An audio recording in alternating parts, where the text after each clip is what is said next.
Assalamualaikum warahmatullahi wabarakatuh. Selamat siang dan salam sejahtera Bapak Ibu sekalian. Hari ini saya ingin menyampaikan materi yaitu berubah untuk menjadi kaya. Ya. Untuk menjadi kaya Bapak Ibu perlu berubah. Tidak mungkin dengan kondisi yang sekarang, kondisi pola pikir sekarang, tiba-tiba menjadi kaya. Apa peran yang Bapak Ibu inginkan di dunia ini? Menjadi kuda penarik kereta? Atau menjadi penumpang kereta? Kalau menjadi kuda penarik kereta, maka Bapak Ibu tidak perlu berubah karena Bapak Ibu sekarang sudah ada di sana. Gitu ya. Bekerja keras, mencari uang, kemudian kalau untuk nafkah, kalau ada kelebihan uang diberikan beban, dimasukkan ke kereta Bapak Ibu, terus seperti itu, dan Bapak Ibu terus-menerus membawa beban itu kemana-mana. Rumah, mobil, dan sebagainya. Jadi tidak perlu berubah, karena Bapak Ibu sekarang sudah ada di sana. Tapi kalau Bapak Ibu ingin menjadi penumpang kereta, yaitu menikmati hasil-hasil aset yang Bapak Ibu bangun sebelumnya, maka Bapak Ibu perlu berubah. Karena mungkin Bapak Ibu sekarang belum berhasil membangun aset atau belum kepikiran membangun aset, baru rencana-rencana saja. Semua perubahan itu berawal dari pikiran Bapak Ibu ya. Pikiran Anda akan memunculkan tindakan diulang-ulang jadi kebiasaan terus-menerus jadi karakter itu yang menjadi nasib Anda. Jadi nasib Anda sekarang ini bukanlah takdir Anda, gitu ya. Anda mau banyak utangnya atau masih hidup di bawah jembatan atau apapun itu bukan takdir Anda. Itu hanya karena akibat dari cara berpikir Anda 5-10 tahun belakangan ini. Nah, cara berpikir Anda sekarang itu akan menentukan bagaimana nasib Bapak Ibu 5-10 tahun yang akan datang. Kalau tidak berubah pikirannya, ya tidak berubah nasibnya. Ya, paling yang punya toko nambah tokonya atau nambah gerai apanya, tapi tetap aja punya kehidupan yang seperti sekarang ini. Mungkin banyak utang dan sebagainya. Nah, jadi pikiran harus dirubah dulu, maka nasib kita akan berubah. Ya, itu hukum di dunia. Nah, dari sekian banyak pola pikir yang perlu dirubah itu ada plafon rezeki namanya. Ya. Plafon rezeki adalah batas atas rezeki seseorang atau takaran rezeki seseorang yang merupakan rata-rata rezeki 6 orang yang paling mempengaruhi kita. Jadi inilah yang dulu dianggap sebagai rahasia ilahi, sekarang sudah diketemukan Bapak Ibu bahwa rezeki Bapak Ibu ditentukan oleh 6 orang yang paling mempengaruhi Bapak Ibu. Ya. Dan penghasilan Bapak Ibu akan selalu berada di bawah plafon rezeki, walaupun Bapak Ibu berusaha sekuat tenaga menaikkan, bisa naik sedikit sementara ya, atau naik banyak, tapi sementara akan diturunkan lagi dengan cepat. Gitu ya. Untuk meningkatkan penghasilan secara permanen, plafon rezekinya yang harus dinaikkan, bukan kerjanya yang harus dinaikkan. Jadi seperti ini Bapak Ibu, kalau Bapak Ibu dikelilingi oleh orang-orang berpenghasilan 1 juta, 3 juta, 3,5 dan sebagainya, meskipun Bapak Ibu tidak tahu persis secara sadar berapa penghasilan mereka, tapi secara bawah sadar Bapak Ibu akan tahu.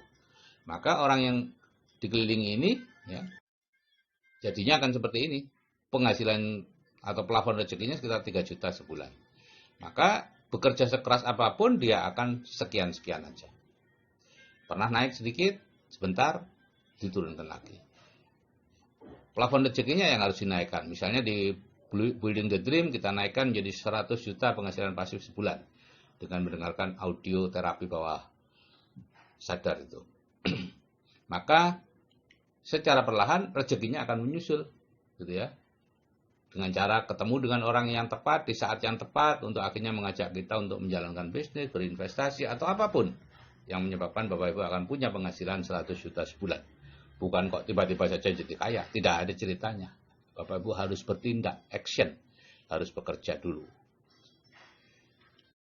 Nah, profil orang kaya seperti ini Bapak Ibu ya, plafon rezekinya tinggi, dia pemimpi, kemudian berpikir hasil bukan proses. Yang penting adalah hasilnya.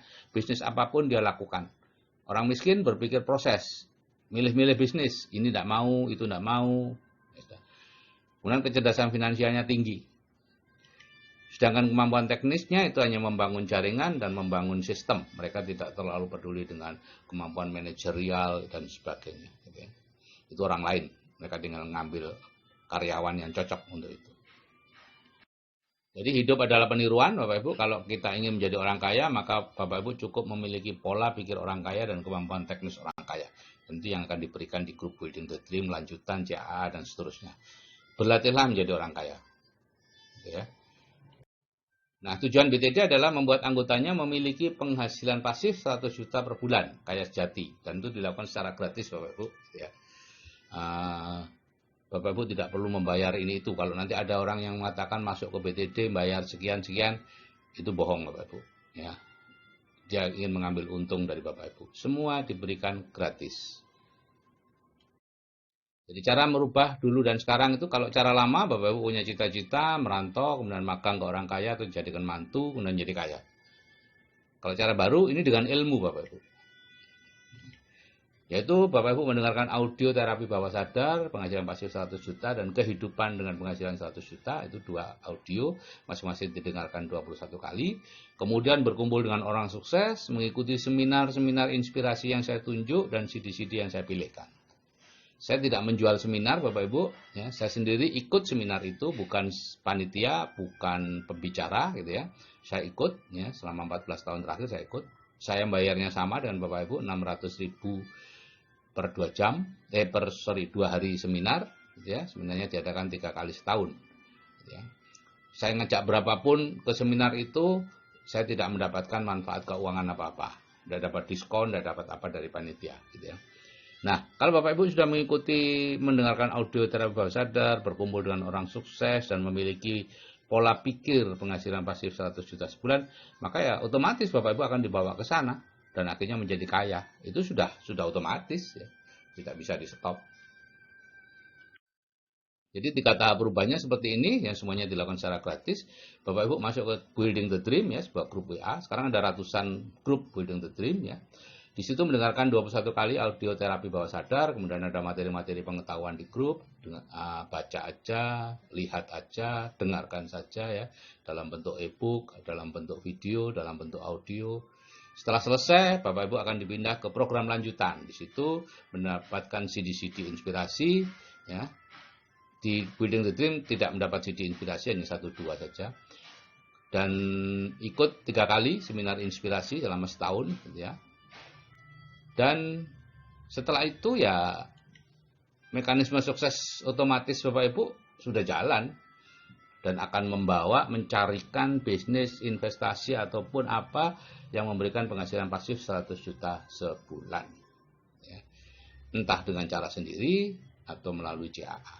Itu sih suka-suka aja. Yang penting adalah baru. Ya, bisnis baru, bukan bisnis yang sekarang Bapak Ibu kerjakan. Karena itu sudah pasti tidak akan membawa Bapak Ibu ke penghasilan pasif 100 juta sebulan. Kenapa? Karena bisnis itu Bapak Ibu temukan pada saat pola pikir Bapak Ibu adalah pola pikir bekerja keras mencari uang. Sehingga bisnis-bisnis yang menarik hati Bapak Ibu adalah bisnis-bisnis yang sifatnya bekerja keras mendapatkan uang. Bukan bekerja keras membangun aset. Itu syarat untuk bisa mendapatkan penghasilan pasif 100 juta sebulan adalah Bapak Ibu bekerja keras membangun aset, bukan mencari uang. Nah, hal-hal yang dipelajari nanti di grup CAA, seandainya Bapak Ibu masuk ke grup CAA, Dream Building, Time Management, Goal Setting, People Skill, Leadership Skill, Attitude of Success, meningkatkan percaya diri, cara mengatasi kegagalan. Dan ini pun bisa diperoleh di Leadership Seminar. Aturan di grup Building the Dream seperti ini Bapak Ibu ya. Anggota BTD yang baru masuk segera menemukan admin pendampingnya, yaitu anggota CAA yang masukkan ke grup. Jadi yang grup Building the Dream ini menjadi alat anggota CAA untuk belajar kepemimpinan. Ya, belajar people skill dan sebagainya. Admin pendamping itu komentor yang mengirimkan materi-materi yang bersumber dari saya ke grup dan menerima pertanyaan dari anggota grup untuk diteruskan ke saya, kemudian mengkopas lagi jawaban saya ke anggota grup. Karena apa? Karena saya tidak bisa lagi masuk ke anggota BTD secara umum, ya. Begitu banyak anggota BTD, sudah tidak nututi bagi saya. Nah, ini grup pendidikan Bapak Ibu. Anggota grup dan komentor hendaknya menahan diri untuk tidak mengisi materi-materi sendiri ya. Seperti motivasi, agama, politik, atau apapun ke grup ini. Apalagi iklan atau hoax, itu nanti langsung dikeluarkan kalau sudah seperti itu. Ya. Ini untuk menjaga kemurnian materi sesuai tujuan dibentuknya grup. Ya. Yaitu mendapatkan penghasilan pasif 100 juta sebulan. Dan di dalam grup sangat diharapkan untuk terjadinya diskusi-diskusi. Oke Bapak Ibu, kalau saya yang sudah berumur saja bisa berubah, saya yakin Anda juga pasti bisa berubah. Saya akhiri, wassalamualaikum warahmatullahi wabarakatuh. Selamat siang dan salam sejahtera.